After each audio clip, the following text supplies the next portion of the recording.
ప్రపంచ దేశాలను ఎప్పటి నుంచో వణికిస్తున్న వ్యాధి ఎయిడ్స్.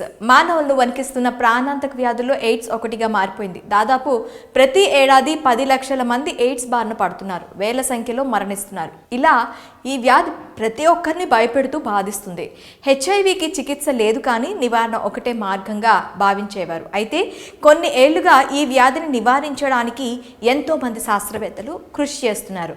కొంతకాలం క్రిందట కొన్ని వ్యాక్సిన్ వచ్చినా కానీ అవి అంతంత మాత్రంగానే ప్రభావం చూపించాయి. అప్పటి నుంచి కూడా దీనిపైన ఎన్నో ప్రముఖ సంస్థలు ప్రయోగాలు చేస్తూనే ఉన్నాయి.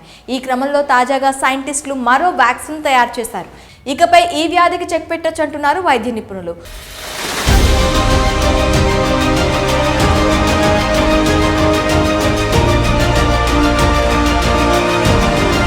మనుషులలో ఉండే రోగనిరోధక శక్తికి దొరకకుండా హెచ్ఐవి వైరస్ ప్రతిసారి మ్యూటేషన్స్ అవుతూనే ఉంది. దీంతో శాస్త్రవేత్తలకు, వైద్యులకు ఈ వ్యాధికి టీకాలను, మందులను కనిపెట్టడం కష్టతరంగా మారింది.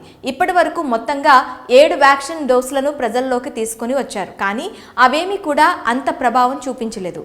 ఈ క్రమంలోనే MIT పరిశోధకులు హెచ్ఐవిని నివారించేందుకు ఓ కొత్త వ్యాక్సిన్ను తీసుకుని వచ్చారు. కొత్తగా తీసుకొచ్చిన ఈ వ్యాక్సిన్ 1 వారం వ్యవధిలోనే 2 డోసులుగా తీసుకోవాల్సి ఉంటుంది అని చెప్పారు నిపుణులు. అయితే మొదటి డోసు 20% వ్యాక్సిన్, రెండో డోసు 80% వ్యాక్సిన్ను హెచ్ఐవి సోకే రోగికి ఎక్కిస్తారు. ఇలా వారం వ్యవధిలోనే 2 డోసులు ఎక్కించడంతో వైరస్ మ్యూటేషన్ జరిగే లోపు వ్యాక్సిన్ పనిచేస్తుందని నిపుణులు తెలిపారు. అయితే ఈ ఏ వ్యాక్సిన్ను అయినా మొదట ఎలుకల మీద ప్రయోగిస్తారన్న సంగతి తెలిసిందే. దీంతో ఇప్పుడు దీనిని కూడా మొదటి అలా పరీక్షించి చూడగా దానికి పాజిటివ్ ఫలితాలు వచ్చినట్లు పరిశోధకులు వెల్లడించారు. ఇక ఇప్పుడు మనుషులపై ప్రయోగించిన తర్వాత కూడా ఇదే రెస్పాన్స్ వస్తే కనుక ఏళ్ల తరబడి వెంటాడుతున్న ఈ వ్యాధికి చెక్ పెట్టొచ్చు. త్వరలోనే దీనికి సంబంధించిన ఫలితాలను కూడా తెలియచేయనున్నారు. మరి ఈ ప్రయోగం ఎంతవరకు సక్సెస్ అవుతుందో వేచి చూడాలి.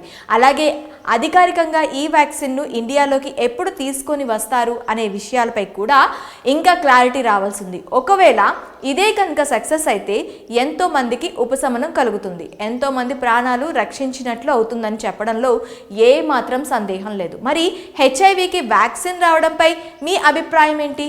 కామెంట్స్లో మాకు తెలపండి.